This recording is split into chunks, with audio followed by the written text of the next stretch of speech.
अस्सलाम वालेकुम friends and welcome to history हमारे साथ। दोस्तों, बारलोव ने होलकर से नहायत जिल्लत आमेज़ शराइत तय की और होलकर को जो सिंधिया से जंग के वक्त अलहदा रहा और अंग्रेज़ों का दोस्त था, यकीन हो गया कि अंग्रेज़ दगाबाज और बदमाश हैं। होलकर तो फिर भी अंग्रेज़ों से एक बार जंग आजमा हो चुका था, मगर गरीब राजा बूंदी ने कौम व वतन से गद्दारी करके अंग्रेज़ का साथ दिया, जिसका खुद मार्शमैन को इकरार है कि राजा बूंदी बहैसियत एक मुस्तकिल वफादार इत्तेहादी होने के कंपनी की तरफ से इंतहा दर्जे की एहसान शनासी के बर्ताव का हक रखता था, क्योंकि उसने होलकर की धमकियों की परवाह न करके उस वक्त से 2 साल पहले कर्नल मॉनसन को उसकी पसपाई के वक्त पनाह और इमदाद दी थी। एहसान शनासी के बर्ताव का हक रखने वाले उस वफादार के साथ क्या बर्ताव हुआ, ये भी सुनिए। जॉर्ज बारलोव ने हर फरमाइश की तरफ से अपने कान बंद कर लिए और सुलहनामे की उस शर्त को बिल्कुल काट दिया जो राजा बूंदी को होलकर के इंतकाम और जबर सितम से बचाने वाली थी।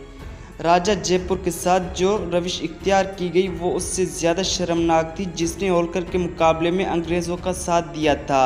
उस राजा से इमदाद और हिमायत का वादा किया गया, मगर जब होलकर उसको गद्दारी की सज़ा देने के लिए जयपुर में दाखिल हुआ तो अंग्रेज़ अपने वादे की शर्मनाक हद तक खिलाफ वर्जी करके अपने उस वफादार की हिफाजत से दस्तबरदार हो गए।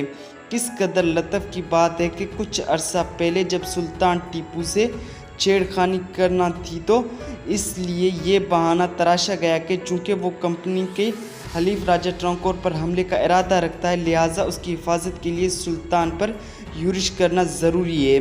मगर यहाँ राजा बूंदी और जयपुर को वफादारी का इनाम ये दिया जाता है कि हमला होने पर उनकी इमदाद बंद कर दी जाती है। मिंटो ने आकर सबसे पहले बंद यलखंड पर छापा मारा और ज़बरदस्ती मुसल्लत हो गया। उसके बाद रंजीत सिंह का कुछ इलाका हज़म कर लिया।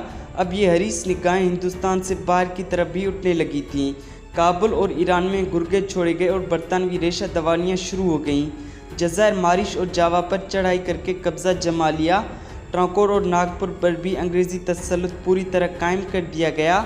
अब बहादुर पिंडारों का उरूज निगाहों में खटक रहा था, जिनके सरदारों करीम खान और चेतोने सिंधिया से बड़ी बड़ी जागीरें और खिताब अपनी खिदमत के बदले में हासिल किए थे। दोस्तों, हेस्टिंग्स ने नेपाल को निशाना बनाया, मगर जंग के लिए रुपये की ज़रूरत थी, लिहाजा नवाब औद का गला दबाकर 2.5 करोड़ रुपया वसूल किया गया और उससे वादा किया गया कि उसे अंग्रेज़ी रेजिडेंट की जो उसे जोनक की तरह चमटा हुआ था तमकाना दखल दर माकूलात से निजात दिलाई जाएगी। नेपाल को अंग्रेज़ ने हलवा समझकर चट करना चाहा था, मगर नाकों चने चाब ना पड़े और बहादुर गोरखों ने, जिनकी सफ़ें गद्दारों से पाक थीं, छट्टी का दूध याद दिला दिया। बिल बहादुर ने अपने मुट्ठी भर जांबाजों को लेकर अंग्रेज़ लश्कर का कामयाब मुकाबला किया और एक बार 6000 अंग्रेज़ी फ़ौज को 2000 गोरखों ने, दूसरी जगह 4000 को सिर्फ 1200 ने और तीसरी बार 8000 को उन बहादुरों ने पसपा किया। एक अंग्रेज़ अफसर तो सर पर पाँव रखकर ऐसा भागा कि दीनापुर की छावनी में आकर दम लिया। नेपाल में दुश्मनाने वतन की पसपाई से मुल्की रियासतों के दिल बढ़ गए और सिंधिया के अमीर खान और रंजीत सिंह अंग्रेज़ के खिलाफ मुत्तहद हो गए, मगर ये इत्तेहाद भी ज़्यादा अरसे तक कायम न रह सका। फिर आकलोनी ने गोरखों पर पूरी कुव्वत से हमला किया और 1816 ईस्वी में उनकी आज़ादी का खात्मा हो गया। दोस्तों, एमरेस्ट ने बर्मा को ताका और 2 साल की मुसलसल जंग और खून रेजी के बाद, जिसमें उस गरीब मुल्क का 13 करोड़ रुपया बहाया गया, बर्मा का एक हिस्सा जब्त हुआ और आज़ादी का खात्मा हो गया। तो अब भरतपुर पर नज़र पड़ी, जिसको लॉर्ड लेक फतह करने में नाकाम रहा था, और जब ज़बरदस्त गोलाबारी और खौफनाक हमलों के बावजूद किला भरतपुर पर भी असर ना हुआ तो एक सुरंग जिसमें 12.5 मन बारूद भर दी गई और 18 जनवरी 1826 ईस्वी को वो दिल दहलाने वाला धमाका हुआ, जिसने ज़मीन की तनाबों को हिला डाला। बड़े बड़े तोदे, पत्थर जैसी सख्त मिट्टी और शेतीर, हज़ारों सर, हाथ, टांगें और धड़ सन्नाटे के साथ हवा में उड़ते चले गए और तमाम आसमान पर अंधेरा छा गया। विलियम बेंटिक का हर कदम हिंदुस्तान की तबाही पर उठा। दुनिया में तहजीब व तमद्दन का मुँह चिढ़ाने वाली कौम के उस फर्द की हरीस निगाहों ने ताजमहल को भी न छोड़ा। उसका इरादा था कि ताजमहल को ढाकर हमवार कर दिया जाए ताकि उसके कीमती पत्थर हाथ लगे, मगर चूँकि किला आगरा के सामान की नीलामी कुछ तसल्ली बख्श साबित ना हुई, इसलिए ये इरादा मुलतवी कर दिया गया। बेंटिक ने गोरख और कछार का अलहाक किया, औध के मामलात में दखल दिया, मुग़ल बादशाहों की तौहीन की, गोलियार की मरहट्टा रियासत के खात्मे की इंतहाई कोशिश की, सिंध के आबी सफ़र की इजाज़त देकर सिंध, पंजाब और अफ़गानिस्तान की कश्ती हयात को तलातम खेज़ मौजों के सुपुर्द किया।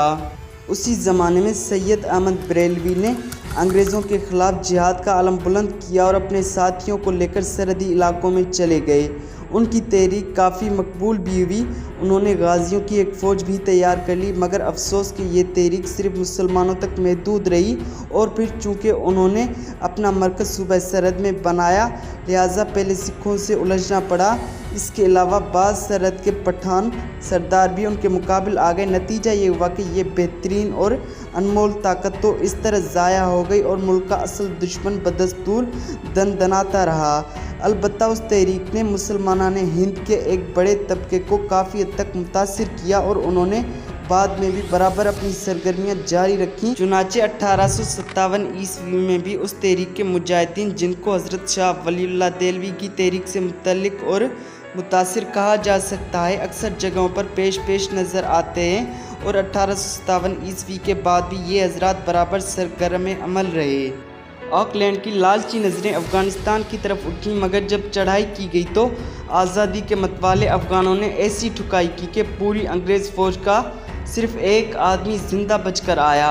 1842 ईस्वी में फिर काबुल पर हमला किया और उसके बाज़ार को आग लगाकर जनरल पाल्क वापस आ गया। अफ़गानिस्तान में पसपाई की झुंझलाहट सिंध पर उतरी और सिंध के अमीरों पर नहायत ढिठाई से हमला करके उनका मालो दौलत लूट लिया।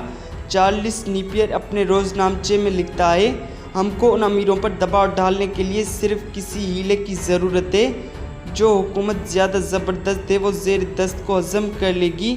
हमको सिंध पर कब्ज़ा करने का कोई हक़ नहीं है, लेकिन हम कब्ज़ा करके रहेंगे और ये नहायत फ़ायदेमंद, कारआमद और शरीफाना बेईमानी होगी। दोस्तों, उसी ज़माने में शुमाली हिंद के इलाकों में एक ज़बरदस्त कहत पड़ा, जिसमें अंदाज़न कम से कम 8 लाख इंसान मौत का नवाला बने, मगर अंग्रेज़ हुकूमत को हवस मुल्कगिरी और ज़रपरस्ती के आगे भूखी नंगी अवाम की परवाह न थी। दोस्तों, उम्मीद है ये किस्त आपको पसंद आई होगी। अगर ये किस्त आपको पसंद आई हो तो वीडियो को लाइक और शेयर कर दें और चैनल को सब्सक्राइब कर दें। मिलते हैं अगली किस्त में, तब तक अपना बहुत ज़्यादा ख्याल रखिए। अल्लाह हाफिज़।